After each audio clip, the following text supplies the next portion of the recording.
아니하며 죄인들의 길에 서지 아니하며 오만한 자들의 자리에 앉지 아니하고 오직 여호와의 율법을 즐거워하여 그의 율법을 주야로 묵상하는도다. 그는 시냇가에 심은 나무가 철을 따라 열매를 맺으며 그 잎사귀가 마르지 아니함 같으니 그가 하는 모든 일이 다 형통하리로다. 악인들은 그렇지 아니하며 오직 바람에 나는 겨와 같도다. 그러므로 악인들은 심판을 견디지 못하며 죄인들이 의인들의 모임에 들지 못하리로다. 다 함께 읽도록 하겠습니다. 무릇 의인들의 길은 여호와께서 인정하시나 악인들의 길은 망하리로다. 아멘.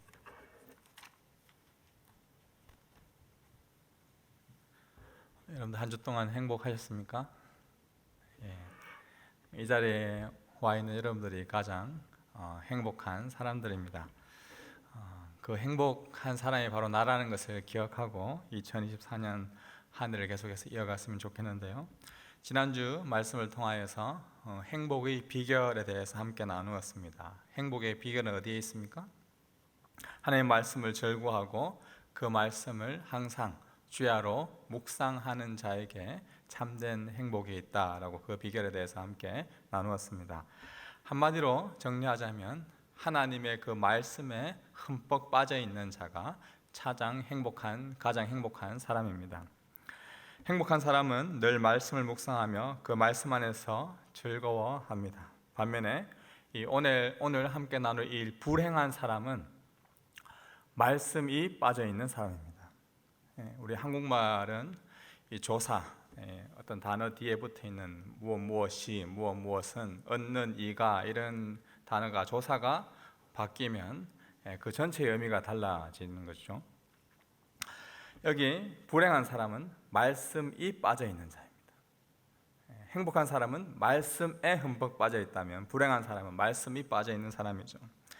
인생은 행복한 사람은 말씀에 빠져 있는 자로 살 것인지 아니면 말씀이 빠져 있는 불행한 자로 살 것인지, 사실 우리 인생은 이 두 갈래 길로 나눌 수가 있습니다. 오늘 불행한 자들의 실제적인 모습, 그 상태는 어떠한지 세 가지로 함께 살펴보려고 합니다. 먼저 첫 번째는 불행에 이르는 그 단계에 대해서 살펴볼 것입니다. 그리고 두 번째는 불행한 자들의 그 실체의 모습, 실상에 대해서 나누고, 마지막 세 번째로 불행을 선택하신 행복하신 분에 대해서 함께 묵상하고자 합니다. 첫 번째, 불행에 이르는 단계입니다. 행복을 잃어버리고 불행한 자가 되는 것은 하루아침에 불행한 자가 되는 것은 아닙니다. 아주 점진적이죠. 오늘 말씀 1절에 복 있는 사람이라고 시작하면서 부정문 아니다 다음에 이 세 가지가 나오죠. 악인들의 꾀를 따르지 아니한다, 죄인들의 길에 서지 아니한다, 오만한 자들의 자리에 앉지 아니한다. 행복한 사람은 이러한 부류가 아니다라는 것을 보여주고 있습니다. 이걸 역으로 말하자면 곧 이러한 사람은 불행한 사람들이다. 행복한 사람이 이러한 모습이 아니라면 불행한 사람은 바로 이러한 모습이다라는 것을 시인이 설명해 주고 있죠. 그 불행한 사람을 설명할 때 첫 번째 나온 등장인물이 악인이고, 그 다음이 죄인이고, 그 다음이 오만한 자입니다. 여기에 나온 또한 이 동사들을 보시면 악인들의 꾀를 따르다 할 때는 walk라는 이 단어를 적었습니다. 그 다음에 죄인들의 길에 서다라고 stand라는 서 있음을 표현하고 있습니다. 그리고 오만한 자들의 자리에 앉다, sit, 걷다가 서다가 섰습니다. 불행에 이르는 점진적인 단계가 있음을 보여주고 있죠. 창세기에 보면 먼저 하나님의 형상을 닮아 지음받은 아담과 하와가 에덴 동산을 걷고 있었습니다. 그런데 그들과 함께 뱀이 걷기 시작합니다. 그리고 뱀의 말에 솔깃하여 그들은 서게 됩니다. 결국 선악을 알게 하는 나무의 열매를 먹고 오만한 자리에 앉게 되는 그 결과를 맞이하게 되었죠. 여러 가지 우리 여러분들의 삶의 유혹과 환경과 사건, 모양, 형태, 여러 가지 여러분들 삶 가운데 오는 접근 방법은 다르지만 본질은 오늘 본문 1절에 나와 있는 것처럼 불행한 자가 되는 그 본질의 모습은 동일합니다. 악한 자와 함께 걷다가 죄인들의 길에 서다가 어느 순간 내가 지금 오만한 자의 자리에 앉아 있는 그러한 불행의 단계에 이르게 되는 것이죠. 첫 번째, 악인들의 꾀를 따르는 불행입니다. 영어로 보니까 walk in step with the wicked라고 나옵니다. 악인들과 함께 스텝을 밟으며 걷는 자입니다. 이 스텝이라는 단어를 제가 묵상하다 보니까 이 군대에 있을 때 야간 경계 근무를 나갔던 그런 기억이 떠올랐습니다. 야간 경계 근무는 혼자 나가는 것이 아니라 두 명이 함께 조를 위해서 근무를 나갑니다. 그런데 참 이제 이등병 때 다른 것보다 더 긴장을 해야 될 것은 바로 옆에 함께 걷고 있는 선임의 스텝입니다. 선임이 왼발로 가는지 오른발로 가는지 계속해서 살펴보아야 됩니다. 그리고 그 발과 선임이 왼발로 가면 저도 왼발로 가야 되고 오른발로 가면 오른발로 가야 되는 거죠. 그래서 직구선 선임은 왼발로 가다가 다시 왼발로 가기도 하고 오른발로 가다가 오른발로 하면서 왜 나처럼 안 해? 라고 막 이야기하는 그러한 선임이 있기도 했는데요. 그게 이제 보폭을 같이 하는 것이 굉장히 중요한 것이죠. 어떤 길을 가느냐에 따라 삶의 양식, 또 여러 가지 보폭들을 우리가 볼 수가 있는데 여기 이 악인들의 길과 함께 보폭을 맞춘다라고 하는 것, 바로 악인들과 함께 스텝을 걷는 것입니다. 그런데 사실 이 후임의 입장에서 선임의 발을 맞추는 것은 굉장히 어려운 일입니다. 그런데 우리가 불행한 자가 되는 것은 굉장히 쉽습니다. 왜냐하면 악한 자인 사탄 마귀가 오히려 우리의 보폭을, 여러분들의 보폭을 맞춰주기 때문에 그렇습니다. 우리가 뭐 사탄 마귀의 왼발 오른발을 맞출 필요가 있는 것이 아니라 사탄 마귀가 우리가 필요한, 우리가 원하는 그러한 보폭을 맞춰주고 있습니다. 내가 왼쪽으로 가고 싶어 하면 왼쪽으로 가고 오른쪽으로 가고 싶으면 오른쪽으로 가고 사탄 마귀는 우리와 함께 보폭을 맞추면서 함께 걸어가게 되는 것이죠. 여기 나오는 악인들의 꾀를 따른다라는 것은 바로 사탄 마귀와 함께 그 길을 걸어가는 것을 의미하고 있습니다. 누가 말하지 않아도 악한 꾀와 악한 생각과 악한 마음, 악한 행동은 우리 가운데 있지요. 왜 그렇습니까? 세상 그 어떤 부류의 사람보다 나 자신이 가장 악하기 때문에 그렇습니다. 나 자신이 가장 죄인이기 때문에 그렇죠. 그래서 이렇게 걷다 보면 죄인들의 길에서 서게 되는 그 불행의 단계에 이르게 됩니다. 두 번째로 보면 죄인들의 길에 서는 불행이죠. 더 이상 보폭을 맞추고 걷는 상태가 아니라 죄인들과 함께 스탠딩에 있습니다. 영어로 보니까 stand in the way that sinners take라고 나오죠. 그 길에 서 있는데 그 길은 죄인들이 취하고 있는 그 길입니다. 이 길이라는 것은 단순히 우리가 로드 스트리트가 아니라 우리 인생의 방향, 우리 인생에 걸어가는 그 삶의 양식, 삶의 모든 습관들, 삶의 모든 행실들을 포괄하고 있는 단어가 이 the way, 이 길이라는 단어입니다. 뭐 정치계에서도 어떤 길을 간다, 어떤 노선을 따르느냐에 따라서 그 사람이 어떤 성향을 가지고 있는지 우리가 그 길을 걸어간다라고 하면 알 수가 있죠. 어떤 길을 가느냐에 따라 삶의 양식과 습관과 여러 가지 모습들이 고착화되고 그 사람의 라이프 스타일로 나타나게 됩니다. 죄인들이 취한 그 길에 서 있다라는 표현은 이미 죄인들이 하고 있는 그들의 생각, 그들의 행위, 그들의 불행한 자의 삶의 습관이 고착화되어서 그 삶의 라이프 스타일로 나타나고 있는 그것을 말해주고 있습니다. 사자성어 중에 유신 참마라는 사자성어가 있습니다. 유신, 김유신이 참마, 말의 목을 베었다라는 그 말인데요. 아마 여러분들 한 번쯤 어렴풋이 들어보았을 것입니다. 삼국사기에 김유신과 기생 이 청관의 사랑 이야기가 나옵니다.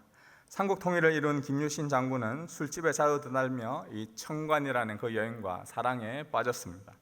이 소식을 들었던 김유신 어머니는 나라의 안정을 꿈꾸는 사람이 어떻게 이 술과 여자에 빠져 있냐라고 호되게 혼내면서 네가 그렇게 해서는 절대 치국 평천하, 너를 통하여서는 절대 나라가 안정화되지 못한다라고 나무랐습니다. 그래서 김유신 장군은 어머니의 말씀을 듣고 깨닫고 더 이상 그 청광의 집에 술에 빠지지 않고 바른 길을 걸어가기 위해서 노력하였습니다. 그러던 어느 날 이 전쟁을 하고 다시 돌아오던 길에 굉장히 힘들어서 말 위에서 졸고 있을 때였습니다. 그리고 어느 순간 이 말이 도착한 곳은 어디였을까요? 바로 청관이 머물고 있는 그 술집이었던 것이죠. 그러자 이 김유신 장군은 깜짝 놀라가지고 거기에서 깨어나가지고 말에게 이렇게 이야기했다고 합니다. 내 이놈, 네가 비록 짐승이긴 하지만 어째 이 주인의 뜻을 거슬리고 이곳도 청관의 집으로 왔느냐라고 이야기하면서 그 말의 목을 잘라버렸다라는 그 이야기가 나옵니다. 김수신 장군의 말은 습관에 따라서 우리 장군이 항상 이 전쟁을 하고 나면 이 청관의 집에 오니까 자기도 그 말은 주인을 생각해서 그 술집에 왔는데 오히려 그것이 화가 되었던 것이죠. 그래서 말의 목을 잘랐다라고 해서 유신참마라는 단어가 나옵니다. 여기에서 주는 교훈은 바로 습관이 무섭다라는 것입니다. 습관적인 말의 행동을 질타하며 목을 잘랐다는 이 김유신 이야기를 통해서 우리는 참 대단하다라는 그런 생각이 드는 동시에 이 습관을 고친다는 것이 얼마나 어려운가를 알 수가 있습니다. 말이 습관적으로 자신의 주인을 청관에게 데려갔던 것처럼 불행의 길에 서 있는 사람은 습관적으로 죄인들이 취하는 그 길, 그 방법, 그 행실을 따라서 자신들이 이미 하고 있습니다. 그것이 바로 불행한 자들이 이르게 되는 두 번째 단계인 것이죠. 2024년 우리가 한 해를 시작하고 벌써 오늘이 1월 14일 한 보름 정도 지났죠. 여러분들 새해 시작하면서 여러 가지 아마 다짐들을 했었을 것입니다. 새해에는 더욱더 건강해지겠다, 다이어트를 하겠다, 새해에는 더욱더 시간 관리를 잘하겠다, 일정 스케줄을 잘 조정하겠다, 새해에는 이러한 만남들을 통해서 내가 더욱더 하나님과 가까워지겠다, 여러 가지 여러분들 계획들을 세웠는데 어떻게 잘 진행하고 계십니까? 참 쉽지 않죠. 어느 순간 우리도 이전의 그 라이프 스타일의 모습이 나에게 그대로 적용되어서 어려도 될 수 없겠다 하면서 벌써 내 삶을 포기하고 있지는 않은지 모르겠습니다. 우리가 이 삶을 변화시킨다는 것, 삶의 양식을 다시금 바꾼다는 것, 그만큼 어려운 것이죠. 이 불행한 자의 모습이 바로 우리의 모습이다라는 것을 우리가 알아야 됩니다. 세 번째로 보면 오만한 자들의 자리에 앉는 그 불행에 이르게 됩니다. 영어로 보니까 sit in the company of Mark라고 되어 있습니다. 이 컴파니라는 이 비즈니스 용어, 여러분들이 다니고 있는 회사를 뜻하는 그런 말이기도 하지만 이 컴파니라는 이 단어가 이 함께 있다, 동행이라는 그런 의미가 있습니다. 이 라틴어로 이 come이라는 말은 together, 함께라는 말이고 이 pan, 판이라는 말은 이 bread라는 것이죠. 그래서 함께 빵을 떼는, 함께 떡을 먹는 그 단체가 바로 컴파니다. 그래서 과거에 컴파니다라는 말은 함께 떡을 떼고 나눠 먹는 그 관계를 가리켜서 컴파니라고 합니다. 옛날 고대 사회에서 함께 식사를 같이 한다는 것, 서로 믿고 신뢰하고 의심하지 않는 그런 사이일 경우에만 가능한 일입니다. 이미 오만한 자들과 충분히 마음과 생각과 모든 것을 서로 공유한 상태, 그 자리에 앉아서 함께 있는 자의 모습이 바로 불행한 자의 마지막 단계인 것이죠. 걸을 때만 해도, 그리고 서 있을 때만 해도 하더라도 이 불편함이다라는, 어색함이라는 것이 조금이라도 나에게 있었는데 이제 더 이상 불편하지가 않습니다. 오히려 악하고 죄된 길을 걸어가고 있는 자신의 모습을 당당하게 생각하고 더 이상 이 자신의 오만한 모습을 불편해하지 않습니다. 오히려 악하고 죄된 길을 걸어가고 있는 자신을 자랑하고, 그렇게 하지 않는 자들을 향하여서 오히려 이상하게 생각하는 것이죠. 모두가 불행하게 살아가는 사회에서는 행복하게 살아가는 자들을 오히려 불행하게 보는 것이 어쩌면 당연할지 모르겠습니다. 소돔과 고모라가 멸망하기 전 롯의 집에 찾아온 두 천사에 대한 그 성의 사람들의 모습을 한번 떠올려 보십시오. 롯의 집에 찾아온 천사를 차지하려고 롯에게 이렇게 이야기하고 있습니다. 창세기 19장 4절 이하에 그들이 잠자리에 들기 전에 그 성의 사람들 곧 소돔 사람들이 젊은이로부터 늙은이에 이르기까지 사방에 몰려나와 그 집을 에워쌌습니다. 그들이 롯에게 외쳤습니다. 이 저녁에 너를 찾아온 사람들이 어디 있느냐? 그들을 우리에게 끌어내라. 우리가 그들을 욕보이겠다. 젊은 사람, 늙은 사람 할 것 없이 사방에서 이 롯의 집에 몰려 에워싸서 그 천사들을 욕보여겠다라고 외치고 있던 그 자들, 그 소돔과 고모라의 그 타락한 모습을 한번 상상해 보십시오. 여기 욕보인다란 말은 성적인 쾌락을 그 찾아온 손님들과 함께 즐기겠다라는 그러한 말입니다. 그것도 동성애적 쾌락을 즐기고자 하는 그런 마음입니다.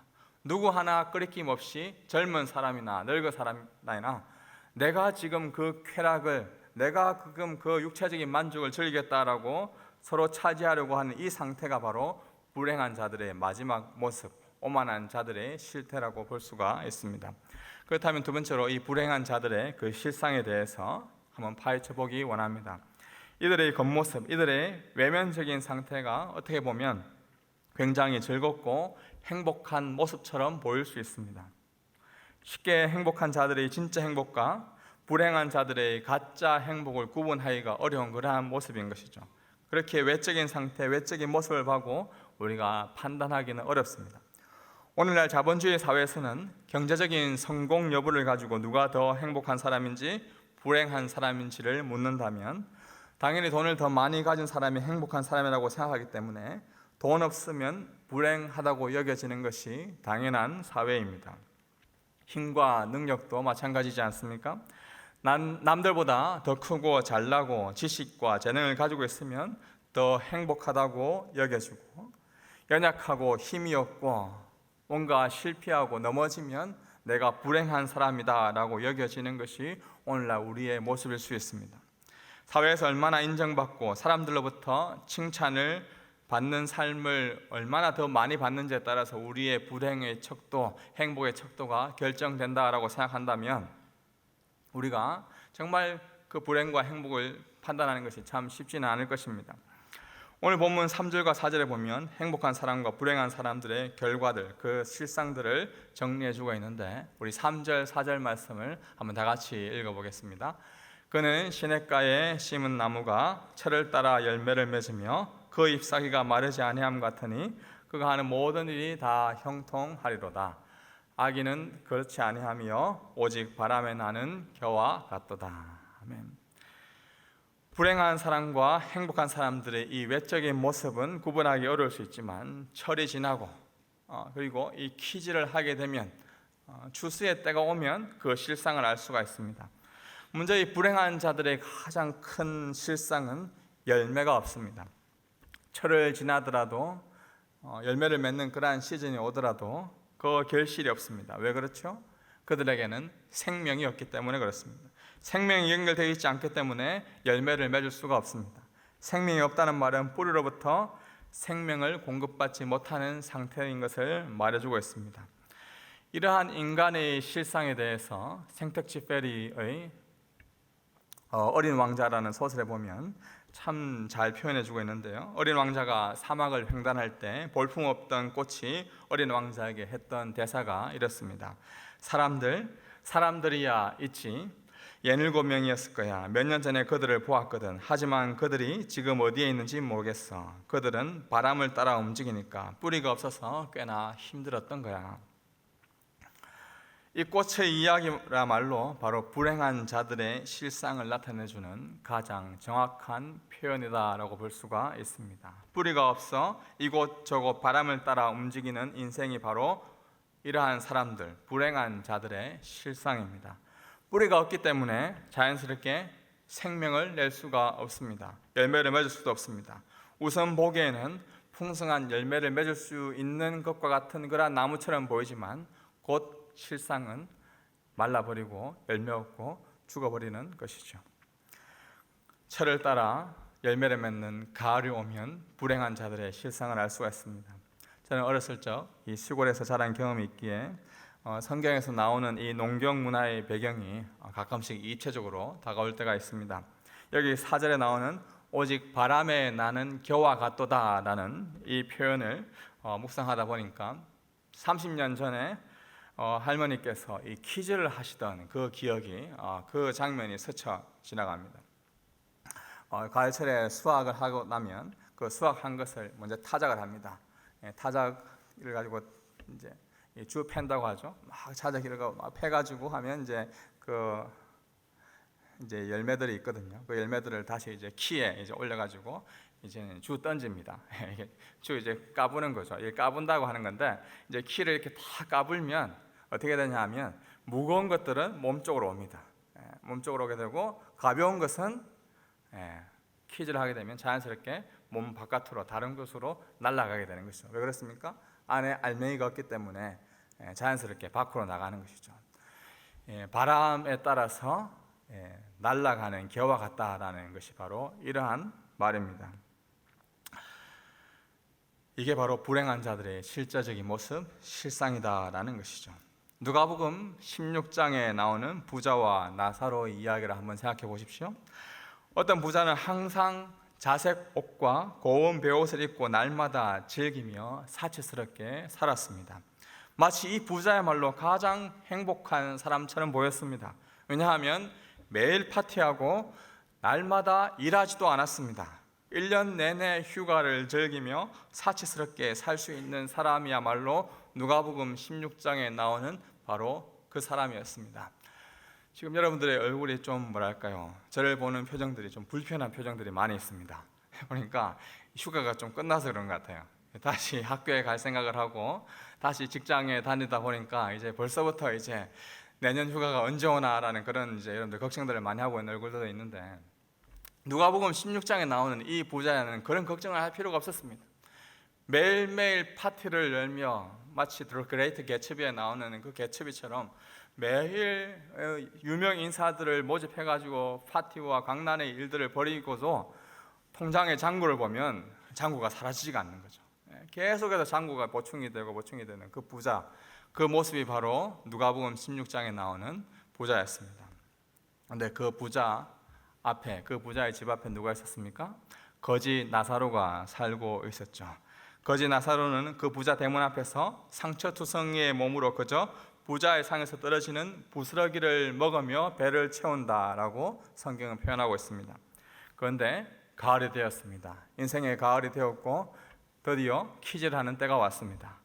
그런데 퀴즈를 하다 보니까 부자는 오히려 저 끝 지옥에서 고통을 당하고 있는데, 거지 나사로는 아브라함의 품에 안겨 있는 것입니다. 불행한 자의 실상의 모습이 어떤지를 그 모습을 통해서 보여주고 있는 것이죠.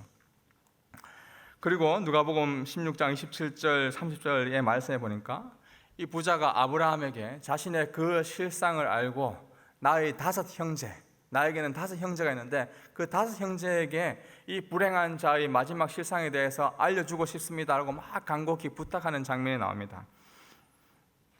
한번 읽어보겠는데 들어보십시오. 부자가 대답했다. 그렇다면 제발 부탁입니다. 나사로를 저희 아버지 집으로 보내주십시오. 제게 5 형제가 있으니 그들이 이 고통스러운 곳으로 오지 않도록 나사로가 가서 경고하게 해주십시오. 아브라함이 대답했다. 그들에게는 모세와 예언자들이 있으니 그들의 말을 들으면 될 것이다. 부자가 말했다. 아닙니다. 조상 아브라함이요, 누군가 죽었다면 사람이 가야만 그들이 회개할 것입니다. 그러자 아브라함이 이 부자에게 뭐라고 이야기합니까? 우리 31절 말씀 다 같이 한번 읽어보겠습니다. 아브라함이 그에게 말했다. 그들이 모세와 예언자들의 말을 듣지 않는다면 비록 죽은 사람들 가운데 누가 살아난다 해도 그들은 믿지 않을 것이다. 아멘. 여기 나오는 모세와 예언자들의 말은 지금 우리가 읽고 있는 구약 성경을 말합니다. 성경 말씀을 읽고 듣고 그 말씀을 묵상하고도 그 말씀이 무엇인지 깨닫지 못한다면 불행한 자들은 설령 죽었던 나사로가 다시 살아서 그 불행한 자들 앞에 와서 내가 불행을 받고 행복이 무엇인지를 그 실상을 보았다라고 말한다 하더라도 그들은 깨닫지 못할 것이다 라고 이야기하고 있습니다. 이것이 불행한 자들의 실상이고 그들의 모습입니다. 여러 신앙 선배들의 도움으로 성경책이 우리의 손에 잘 번역되어 있습니다.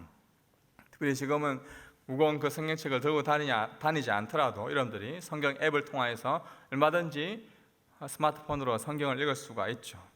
또 말씀이 무엇을 의미하는지 저와 같은 목회자를 비롯하여서 수많은 그러한 온라인의 영상들을 통해서 여러분들이 말씀의 그 의미들을 제대로 깨달아갈 수가 있습니다. 그러나 지금 이 시간 여러분들이 불행한 자들의 그 실상에 대해서 알지 못한다면 설령 죽었던 사람이 지옥의 모습이 어떠하고 천국의 모습이 어떠한지를 여러분들에게 알려준다 하더라도 깨닫지 못하는 그러한 결과가 우리에게 있을 것입니다. 길이요 진리요 생명 되신 예수 그리스도, 그분과 함께 거하는 것, 그분이 우리에게 주신 그 말씀을 우리가 진리의 말씀으로 받아들이고 그 말씀을 묵상하는 것이야말로 가장 큰 즐거움입니다. 행복입니다. 말씀에 빠져 사는 것이 가장 행복한 사람이다라는 것을 지금 이 순간 아는 것이야말로 우리가 가장 행복한 것이요, 이것을 깨닫지 못하는 것이야말로, 말씀이 빠져 있는 것이야말로 가장 불행한 것임을 아는 것이 우리의 삶에 필요한 것이죠. 불행한 자는 말씀에 빠진 것이 아니라 말씀이 빠져 있는 삶을 살아갑니다. 그 어떤 말씀도, 그 누구의 말도 듣지 않습니다. 그저 자신들의 행복, 악인들의 꾀와 함께 걷는 것, 죄인들의 길에 함께 서 있는 것, 오만한 자들과 함께 푹 주저앉아 있는 그 상태가 가장 행복하다고 착각하며 살아가기 때문에 돌이킬 수 없는 불행한 삶을 살아가게 되는 것이죠. 지금 모세와 예언자들이 말해놓은, 기록해놓은 그 구약 성경의 말씀, 예수님이 이 땅에 오셔서 우리를 위해서 무엇을 하시는지 가르치는 그 복음서 신약 성경의 말씀이 뚜렷하게 우리에게 행복한 자의 모습이 어떤지를 가르쳐주고 있음에도 불구하고 그 말씀을 보고도 행복을 깨닫지 못한다면, 설령 우리가 죽는다 하더라도, 죽은 사람이 다시 돌아온다 하더라도 우리가 절대 행복의 비결을 알 수 없을 것입니다. 사랑하는 청년 여러분, 여러분은 말씀에 빠져서 행복한 삶을 살아가고 있는 사람입니까? 아니면 말씀이 빠져서 불행한 자의 삶, 불행한 자의 그 실상을 곧 경험하게 될 그러한 사람들입니까? 마지막으로 불행을 선택하신 행복하신 분에 대해서 함께 나눠봅시다. 모든 사람은 그대로 두면 모두가 불행한 자로 가게 될 실상을 알지도 못한 채 사실 우리는 다 그곳에 가야만 했습니다. 성경은 이것을 다른 말로 이렇게 표현하고 있습니다. 함께 읽어볼까요? 모든 사람이 죄를 지었으므로 하나님의 영광에 이르지 못합니다. 모든 사람이 죄를 지은 불행의 단계를 걸어갔기 때문에 행복한 하나님의 영광에 그 누구도 이르지 못한다라고 로마서를 통해서 바울은 이야기해주고 있습니다. 여기에는 아담 이후에 태어난 그 누구도 예외가 아닙니다. 그런데 이러한 불행의 길을 걸어가기 위해 불행을 모르시는 분이 우리에게 행복이라는 것을 가르쳐 주시기 위해 친히 불행의 길에 찾아오신 분이 있습니다. 불행과 행복의 기준을 명확하게 아시는 분께서 불행을 선택하셔서 의도적으로 악인들의 꾀를 따르는 자, 악인들과 함께 스텝을 맞추는 그러한 분이 계셨습니다. 12명을 제자로 세웠는데 누구 하나 선한 사람이 없었습니다. 그들과 함께 걷는 그 스텝은 스승이 오히려 제자의 스텝을 따라 살아야 했습니다. 그렇다고 제자들처럼 죄를 짓는 죄인은 아니었지만 마치 악인들처럼, 죄인들처럼 취급받으며 사셨지요. 그래서 주위에는 죄인들의 길에 서 있는 것처럼, 죄인들과 함께 스탠딩해 있는 것처럼 보이며 사셨던 분이었습니다. 언제나 율법 아래에서 어렵다고 여겨지는 사람들과 다른 편에 서 있어서 율법 아래에 있는 자들이 그 사람을 향해서 항상 비판했죠. 나라를 팔아먹었던 매국노와 함께 서 있었고, 더럽다고 여겨지는, 불결하고 여겨지는 이방인, 그리고 창녀, 세례와도 같이 있었습니다. 이뿐인가요? 이분은 오만한 자들과 함께 앉아 있었습니다. 아까 오만한 자들을 설명하면서 컴퍼니, 그들과 함께 밥을 먹는 자들이라고 했죠. 이분은 실제적으로 죄인들과 함께 식사를 하셨습니다. 그리고 죄인들을 위해 고기를 잡으셨고 직접 자신이 셰프가 되셔서 죄인들을 먹이시기도 하였습니다. 이뿐만이 아닙니다. 오만한 자로 여겨지는 자들이 가게 될 가장 최악의 길인 그 겟세마네 동산에 그 십자가의 길을 본인이 친히 자처하셔서 그 길을 걸어가셨습니다. 오만한 자가 아니었지만 오만한 자로 여김 받으시면서 갈보리 언덕 십자가의 길을 지시고 세상의 가장 오만한 자, 가증한 자로 여김 받으시고 죽으셨습니다. 세상에서 가장 불행한 삶을 선택하셨던 것이죠. 원래는 이러한 불행한 길을 선택할 이유가 없으신 분이 이러한 길을 스스로 선택하셨고, 그것도 아주 행복함으로, 기쁨으로 그 길을 걸어가셨다라고 성경은 이야기해주고 있습니다. 그러기에 불행을 선택하신 행복하신 분, 그분을 우리는 기억해야 할 것입니다. 왜냐하면 불행을 선택하신 그 행복한 분으로 말미암아 우리가 원래 그 불행한 자들이 가게 될 그 실상에, 그 자리에 머물러 했는데, 그분을 인하여서 우리가 행복한 길, 주님을 따르는 길, 하나님을 더 가까이 하는 길로 우리가 갈 수 있게 되었기 때문에 그렇습니다. 그분이 누구십니까? 바로 예수 그리스도이십니다. 불행을 선택하신 그 행복하신 예수 그리스도, 그분 앞으로 나아오십시오. 그분을 믿으십시오. 그분 안에 거하십시오. 그분을 신뢰하십시오. 그분이 곧 길이요 진리요 생명입니다. 나로 말미암지 않고는 아버지께로 올 자가 없다. 생명의 근원이 되신 의의 열매가 되신 그 아버지께로 가는 길은 오직 예수 그리스도 그분을 통해서만 우리가 갈 수가 있습니다. 2024년 새해 우리가 무엇보다 인정해야 하는 것은, 나 스스로 여러분들이 다시금 돌아보아야 할 것은, 불행한 자가 겪게 되는 그 실상을 그대로 맞이하고 그 길을 걸어가야 했던 그 존재가 나였다는 것을, 나의 모습이었다는 것을 여러분들이 받아들여야 할 것입니다. 소망 없고 빛도 없고 내가 아무리 결단하고 결심하고 또 의지적으로 하지만 여전히 나는 불행한 자의 모습 속에서 벗어날 수 없는 그러한 죄의 비참함에 머물릴 수밖에 없는 존재가 바로 나 자신이다라는 것을 우리는 스스로 인정해야 할 것입니다. 더 나은 결심, 더 나은 열심으로 우리가 행복한 길, 행복의 비결에 이르는 것이 아니라 말씀에 빠져야 우리가 행복해질 수가 있습니다. 말씀이 빠져있는 인생은 더 이상 우리가 행복한 길을 걸어갈 수 없는 것입니다. 말씀이 육신이 되어 우리 가운데 오신 그 예수 그리스도를 만나는 2024년 한 해가 되십시오.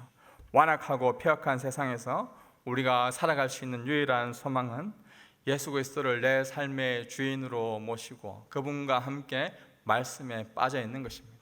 그것이 우리의 가장 큰 행복이요 기쁨입니다. 다 같이 기도하시겠습니다. 하나님 아버지, 2024년 한 해 주님의 말씀에 흠뻑 빠지는 한 해가 될 수 있도록 우리를 행복한 자로 불러 주시옵소서. 행복의 근원이 되시는 그 예수 그리스도 안에서